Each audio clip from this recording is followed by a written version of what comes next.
নমস্কার বন্ধুরা, আজ যে ঘটনাটা শুনছেন সেটি কোনো কাল্পনিক নয়, এটি একটি সত্য ঘটনা অবলম্বনে তৈরি। তো চলুন কানের মধ্যে হেডফোন নিয়ে এক নিরিবিলি জায়গায় বসে পড়ুন এবং ঘটনার মজা নিন। শীত এমন একটি ঋতু যেখানে শব্দের তীব্রতা কমে যায়, রাতের অন্ধকার ঘন হয়ে নামে, আর মানুষের ভেতরের ভয়গুলো শব্দ করে হাঁটে। আজ যে ঘটনাটা বলবো সেটা ঘটেছিল পুরুলিয়ার এক প্রত্যন্ত গ্রামের এক শীতের রাতে। ঘটনাটি আজও গ্রামের বয়স্করা ফিসফিস করে বলে, কারণ সেই রাতের পর কেউ লণ্ঠন নিয়ে হাটের দিকে কাঁচা রাস্তার ধারে হাঁটতে সাহস করে না। সেই বছর শীতে গ্রামে লোডশেডিং ছিল খুব বেশি। প্রতিদিন রাত 8টার পর বিদ্যুৎ চলে যেত। মিতুল গ্রামের এক স্কুল শিক্ষক। সন্ধ্যায় পড়ানো শেষ করে হাট থেকে বাড়ি ফিরছিল। হাটের দিকে রাস্তা পুরোই ফাঁকা।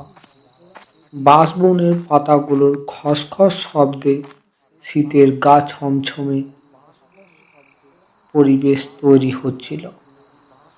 সেই লণ্ঠন হাতে হাঁটছিল আর ভাবছিল, অন্ধকারে এত নীরবতা কেন?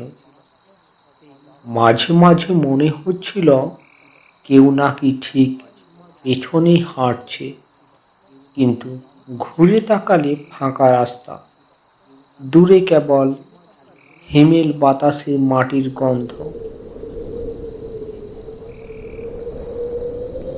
একটু এগোতেই মিতুল দেখতে পেল রাস্তার ধারে বসে আছে এক বয়স্ক মহিলা, ফাটা শাল জড়ানো, কাঁধে ছেঁড়া ব্যাগ। মনে হচ্ছিল যেন অনেকক্ষণ ধরে অপেক্ষা করছে। মিতুল কাছে যেতেই বৃদ্ধা মাথা তুলে বলল, আহা, লণ্ঠনটা একটু এগিয়ে ধরো, আলোটা ঠিক দেখছি না। কিন্তু তার গলা মানুষের মতো নয়, যেন গভীর খসখসে ফিসফিসানি। মিতুল অস্বস্তি বোধ করল, তবুও আলো এগিয়ে ধরল। হঠাৎ বৃদ্ধা তার হাত চেপে ধরল। ঠান্ডা নয়, বরফের মতো জমাট। বৃদ্ধা বলল, এই রাস্তা দিয়ে রাতে আলো নিয়ে হাঁটতে নেই বাবা, আলো টানে ওদের। মিতুল কাঁপতে কাঁপতে বলল, কার আলো?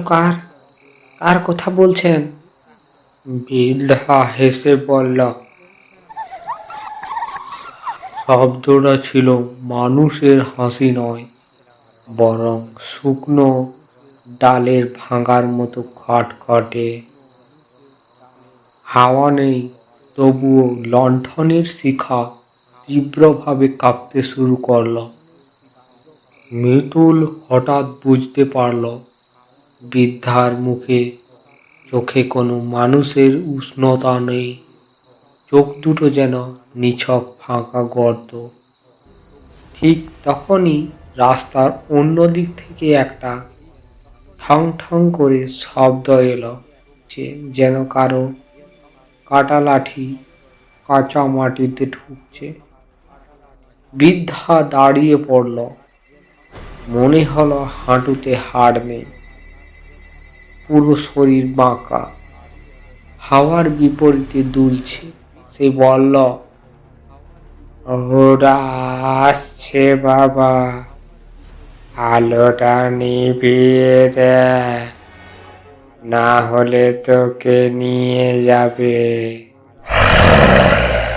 কিন্তু মিতুলের হাত কাঁপছে, লণ্ঠন নেভাতে পারছে না। ধাতব কাঁচ ঢাকনাটা যেন নিজেরাই আটকে দিয়েছে। ওদিকে শব্দটা ক্রমে আসছে। হঠাৎ কাছের বাঁশবনের ভেতর বহু শব্দ। মিতুল কাঁপতে কাঁপতে বৃদ্ধাকে জিজ্ঞাসা করল, ওরা কারা? বৃদ্ধা এবার ধীরে ধীরে মুখের চামড়া টেনে হাসল। যারা আলো দেখে আর ভুল করে সামনে চলে আসে। তারপর হঠাৎ বৃদ্ধা নেই। ঠিক সেই জায়গায় কেবল শুকনো পাতা উড়ছে। মিতুল আর কিছু বুঝে ওঠার আগেই তার লণ্ঠন নিজে থেকে নিভে গেল। অন্ধকার, আর সেই অন্ধকারের ভেতরেই একসাথে চুপ করে দাঁড়িয়ে থাকা অনেকগুলো মানুষের শ্বাসের শব্দ। মিতুল ছুটতে শুরু করল,